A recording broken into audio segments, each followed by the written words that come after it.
You know what? I walk away from this loss that's better than other losses. Do you remember the Super Bowl last year? Do you remember that game? Stop it. No, but do you remember it? Of course. Did you watch that game? 8 times. All right. Remember what everyone said then and still says today? Kyle Shanahan. Not just that, but they should have won. Not yesterday. That's not a should have won. You got beat. You got beat here. You got beat there. You got beat everywhere. Dr. Seuss. Offense, defense, special teams, coaching.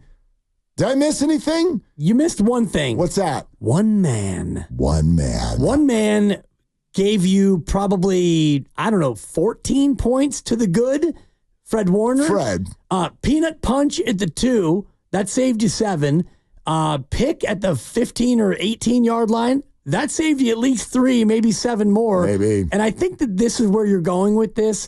If Fred Warner maybe had a tummy ache or a sprained toe or, God forbid, COVID from 4 years back, you lose that game 34-10. Correct.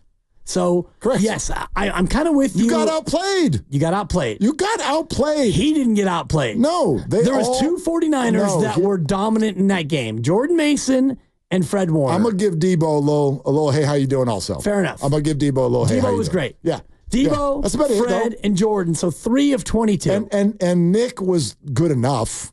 He was good enough. Thanks for pointing that out. Yeah. I thought he was better than good enough. Yeah, but he was. We can parse that out with Greg Cosell on Wednesday. Right. I'm not going to bed last night being like, Nick. Not like, there's a bunch of stuff. But if you wanted to rank the top 10 players on that field, those 4 that we just mentioned are probably in the top 10. But the other 6, and if you go to a top 15, the other 11 were all Vikings. Yeah, and they're probably Vikings that you haven't even heard of. They're certainly not on your fantasy team. Stinking Ginkle. Yeah, Van Stinkle. And look, all the people. Ty Chandler. He was good. All the big fat guys. All the fat guys. Wow. I'm not trying to body shame them, but they were good. I like it. Everybody who... I like an edgy Willard. Everyone north of 250 pounds was better on the Vikings than they were on the Niners. You got outplayed. And you know what? That's not the end of the world. Like, that happens. But I got 2, if you really want to zero in on 2 things to me, and they're related. So make them 1 and 1A. 888-957-9570. We're going to go to the phones here real quick today, okay? So line them up.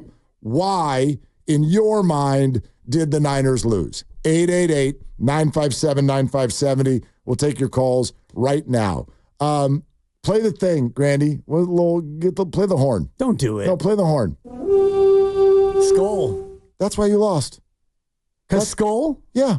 Because that damn horn? They play that on 3rd down. You sucked on 3rd down. You absolutely stunk on 3rd down. Now, here is my attached reason. Christian McCaffrey not playing is a problem. You're still good. You're not as special. You're not as special. And by the way, that's okay too. We play this game in sports radio in the Bay Area because the football team is really good. We've been doing this for a year and a half. Well, if we had to lose one player, who would it be and how would you – like, we play this game. The bottom line is there's a bunch of guys on the field there that if you don't have them, the Niners are not quite as special. So Christian McCaffrey is one of those people. And if you are specifically struggling when it's 3rd and 2, 3rd and 3, and 3rd and 4, I happen to believe that McCaffrey of – how many did they not convert? 8? He converts 3 of those. His presence – converts 3 of those because he's a matchup nightmare in situations like that. And does that change the game? Maybe, maybe not. But that's what I was focused on. You got beat in the trenches. Therefore, you were not good on 3rd down. And Christian McCaffrey's absence has a lot to do with that. And yesterday will serve as a reason for 49er fans to stop thinking that the Niners are just going to cruise through the entire schedule without Christian McCaffrey winning all the games. Well, there's no cruising through for anybody in the NFL. And that's, I think, one way we have to all start to look at it because, as I mentioned in the crossover, if the over-under is 11.5 and you like the over, that means they're 12-5. That means 5 teams beat them. If you like the under, 11-6, that means 6 teams beat them. Whatever your number is, I don't think anybody is expecting 17-0. So you're going to lose games. Yep. But I think looking at yesterday, it's how you lost it. And you mentioned McCaffrey, and you're right. And McCaffrey, in many ways, is like Steph Curry in the gravity. If you have McCaffrey on 3rd and short, well, now you have McCaffrey in the run, McCaffrey in the pass, and that frees up a lot of other guys to maybe get one-on-one coverage. And when you have Jordan Mason, he's a great runner. But Steiny was right when he said he's probably an 8 out of 10 as a runner and a 2 out of 10 as a receiver. So when you don't have that threat on the field and it's 3rd and 3, 3rd and 4, defensively, you don't have to worry about having to defend him in the pass game. Yeah, I mean, I think he worked on it all offseason. He can do it. He was good in pass protection yesterday, Yep. I thought. Yep. He was fine. But yes, those little matchups of put him out there on a linebacker on 3rd and 3 and there's not a damn thing the defense can do, that doesn't exist. It doesn't exist. It's going to be harder. Like, it doesn't mean they can't do it. That's my one sentence. It's going to be harder without Christian. And yes, I would predict at least week 7. At least week 7. Maybe week 10. For McCaffrey? Yes. Oh, I'm thinking after the bye. That's week 10. Yeah, there you go. Yeah. I think that makes the most sense because then you get him max rest. And, you hope at that point after week 9, whatever, you'd have 8 games in the books. Maybe you're 5-3 and you figure, okay, let's make this push for the playoffs with a fresh McCaffrey. But in the meantime, you need another running back because Garendo, I'm not giving up on the kid after 1 carry. Yeah, give him more than 1 carry, can we? Can we give him more than 1 carry where, by the way, there was no hole? Mark, it's not about me giving him more than 1 carry. Would they have given him more than 1 carry? I don't know. The 1 carry I saw, and I saw it the way that Kyle saw it, which was, my God.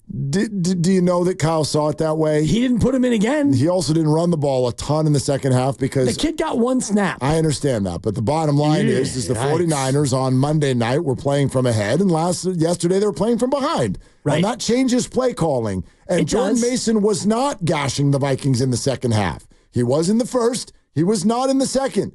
They were clubbing that up because they were doing what teams are going to do to the Niners, especially without Christian. Hey, Brock, what you got? What you got, dude? And the bottom line is if he doesn't have time, it's not going to look perfect. That's true for every single quarterback in the league.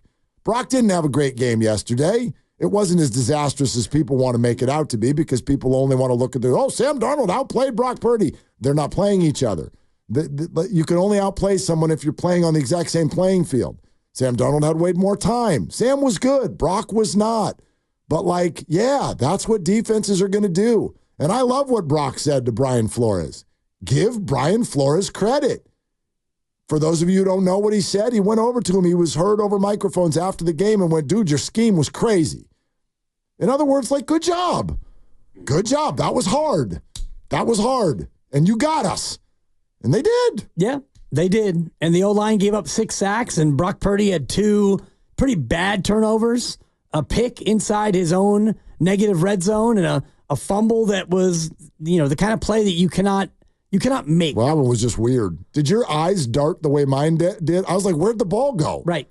What I mean? My eyes. I thought it was a tip pass. Totally. And then you watch the replay and it was like, ooh, that was a straight up It wasn't even a pass. It was a fumble. No, it's a total squirt out of the hand and then squirt. That's right.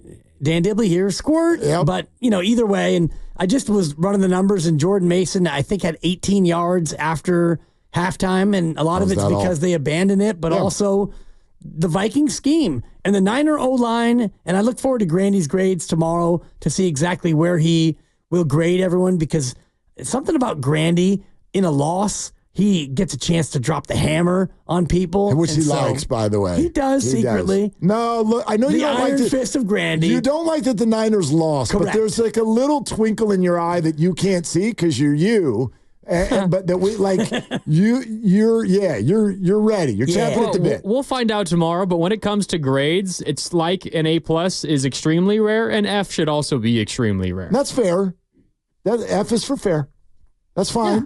I have no issue with that. F is for a lot of things. I would guess, since Fred Warner is not a position group, maybe you'll do the linebackers, or do we do the front seven? Front seven. Front seven. Okay. And I actually sent him it might have been a tweet. I said, can we grade him separately, please? Can we have a separate Fred Warner category for the week? I would guess that would be the only good grade if you could. Correct. Like, no one's going to get a good grade. Yeah, I had people on the postgame show last night say Warner, Bosa, Kittle get A's. Everyone else gets F's. Well, Mason and Debo do not get Fs. Mason and Debo, sure. Mason and Debo do not get Fs. But I hear you. No position group's going to get a good grade. Yeah. Quarterback, no.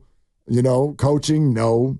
Front seven, no. Secondary, good God. Man. Special teams, holy hell. Right. You know what I mean? Yeah. Nobody. And yet you lost by 6. So I do want to make sure that you and I and whatever, you're always positive anyway. But for me, I thought yesterday was great. And even you won't go there. But it sucked, dude. As I look at it, all the things that I'm thinking about, and I just watched it again today on my, I got here to work early and I watched it during the morning. And the more I watched it, the more you realize they should have lost by 20. Probably. They probably should have lost by 20 points. Well, but you lost only by 6. Yeah, so there were some positives. They fumbled at the 1. You didn't go in on 4th and 2. Like, it comes down to a few plays. Yep. Could have made it a 20-point loss. Hell, they could have won. They could have won. Yep. They get off the field on that long 3rd and 8. They could have won.